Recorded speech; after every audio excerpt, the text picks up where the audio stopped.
Hello. I thought this is my last newsletter for the year and my last missive sharing, offering, and what I thought might be helpful is to talk about how we can set intentions for the following year, the next year. It seems like it could be risky business to do that after this year. And maybe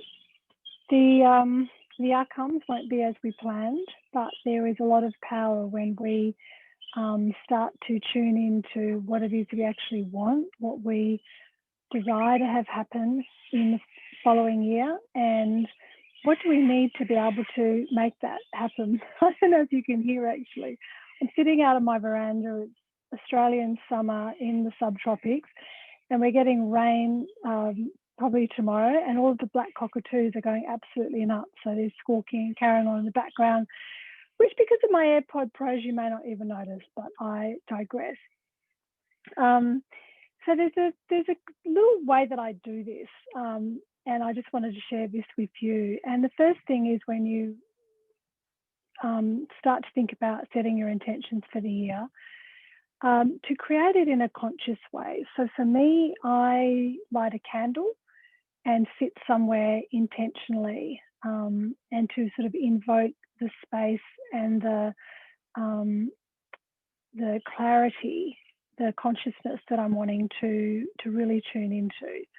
So to set yourself some time to actually do this as a process or as a ritual can be really powerful.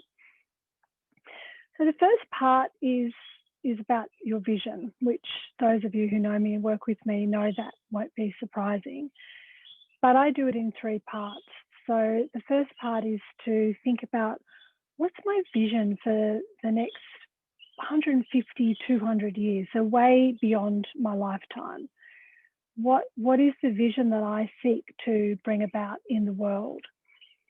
Clearly, we won't live to see it, but I find that when I think beyond my own lifespan, it creates a context to hold how I show up each day and each moment.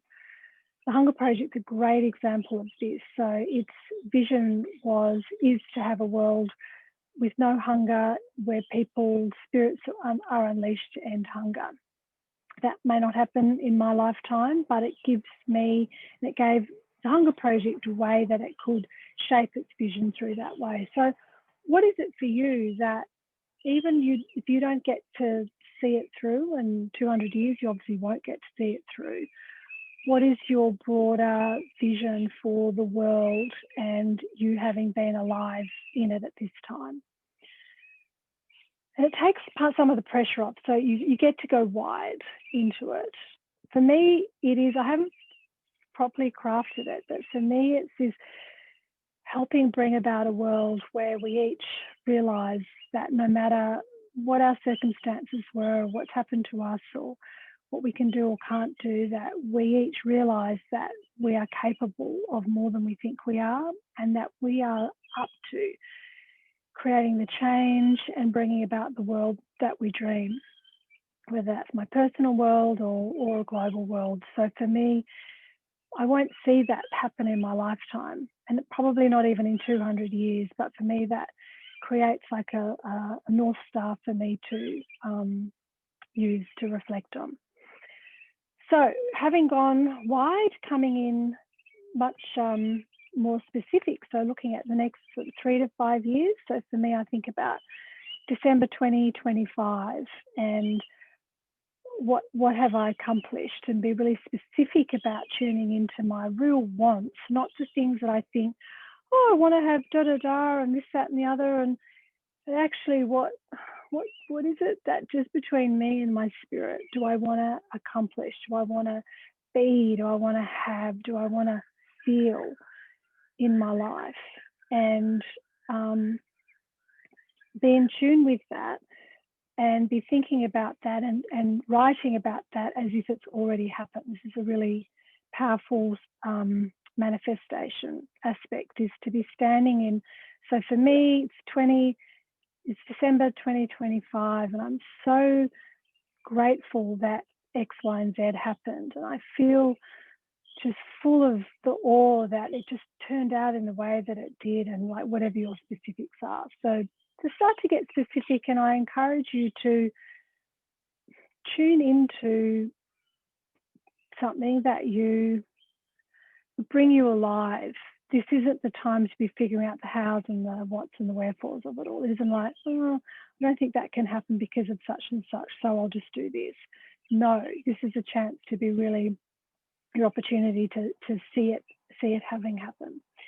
And then the third part of the vision part is around what do I want to have accomplished by the end of next year, and how and be specific about that in different areas of your life. So in my relationships, in my family, in my health. And again, speak of it and envision it and imagine it as if it's December 2021 and it's happened. So this is called the Merlin principle. So Merlin was a mystic of the Arthurian times, and he was born already knowing his life and then lived it backwards. And so we get to be mini Merlins when we are standing in that future, solidly there with our staff there, and we can look back at how that happened and what happened. So that's one, your vision. 150, 200 years into the future, 3 to 5 years next year, what will I accomplish?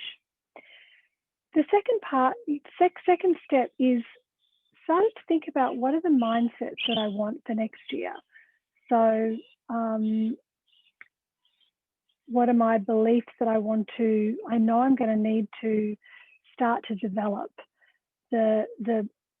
the identity of myself that I want to start to create. What is that? And what are the old ones that I'm now going to let go of? So one of my ones, which I've been really coming into, really seeing it in this last 6 months, is this, which has surprised me, but it's this belief, this mindset that still shepherds me into smaller spaces some way. And it's this sort of little Kathy from Perth, asthmatic, not very, she can never really have what she wants, because that's not for her.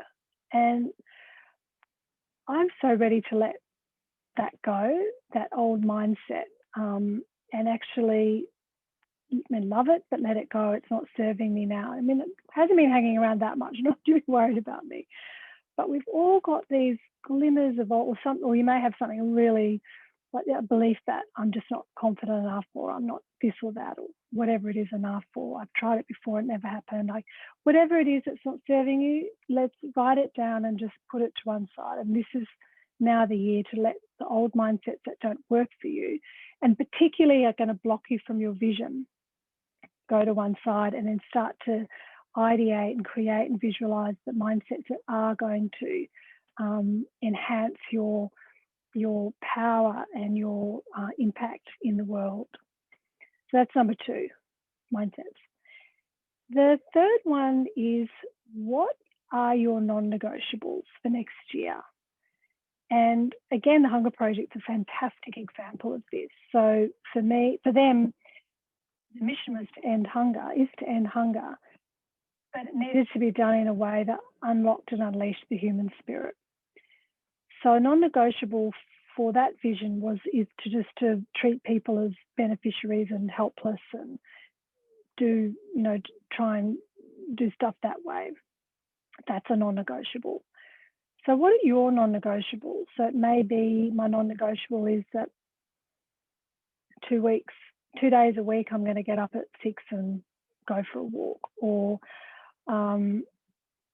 5 nights a week, I'm going to have all my laptops powered off by 9 a.m. so I can have a thing, or I'm only going to work 1 weekend a month, or I'm only going to work 1 night a week, or whatever it is. I'm definitely going to have my date night each day. So what are your non-negotiables for you? I'm going to have these holidays. I'm going to eat well. So what are your non-negotiables to have that happen? And this creates the boundary, and this is the 6th step in my 9 steps Unlikely Leaders process, which is creating the environment, the the boundaries around which you get to then create that focus and alignment for you.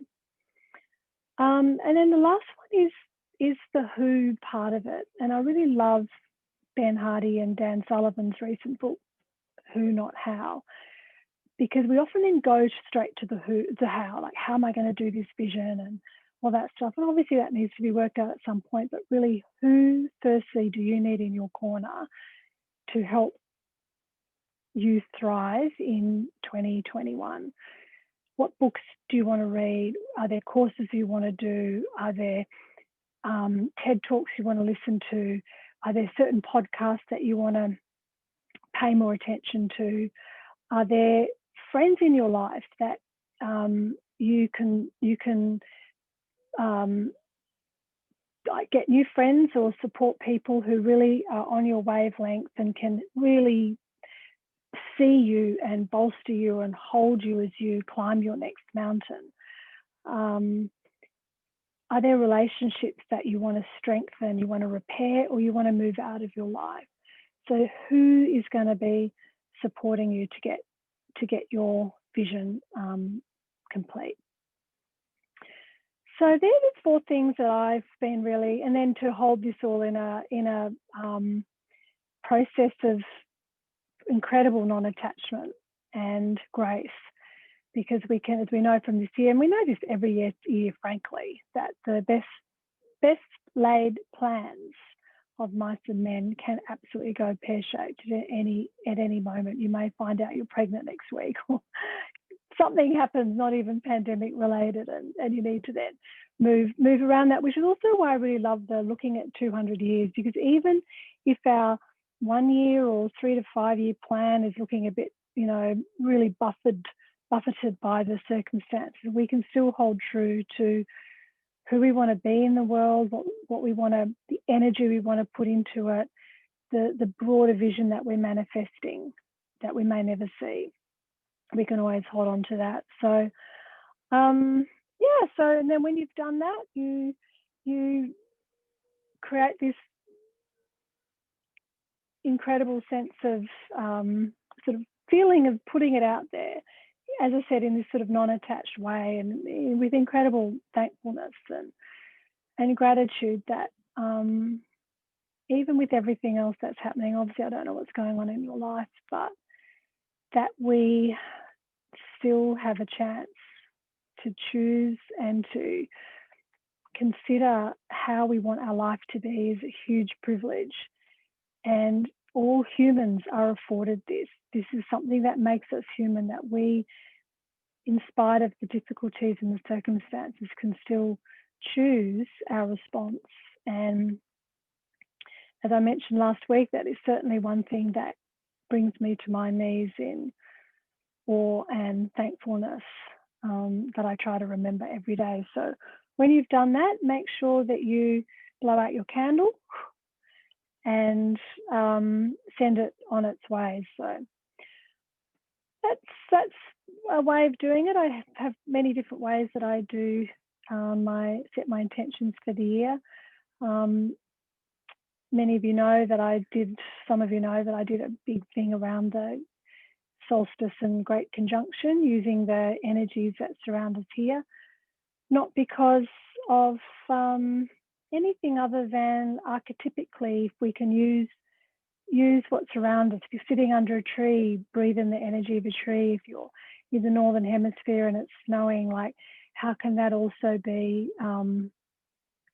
helping you fold into your becoming, your belonging, your life, your dream, your yearning? That we can use all the energies and the things around us. And I, for one, am using this beautiful breeze that's just started to come, and great thankfulness for you. So this is my last newsletter for the year. Thank you again for being part of this journey, and I'd love to hear if you want to share whatever your dreams and visions may hold, and whatever it is, I know that they will unfold in the best way possible for us. So, and actually that's another thing, is when we're starting our candle at the beginning, that we anchor ourselves and remind ourselves that whatever we're designing is for the benefit of all beings, all creatures, all aspects of this beautiful world, that it enhances and benefits everyone, so that we're putting more into the energy and the life than what we want. So if you have watched it all the way through to here, thank you. I hope this was helpful. And I'll see you next year. Please be well, be safe, be happy, be kind, and be magnificent.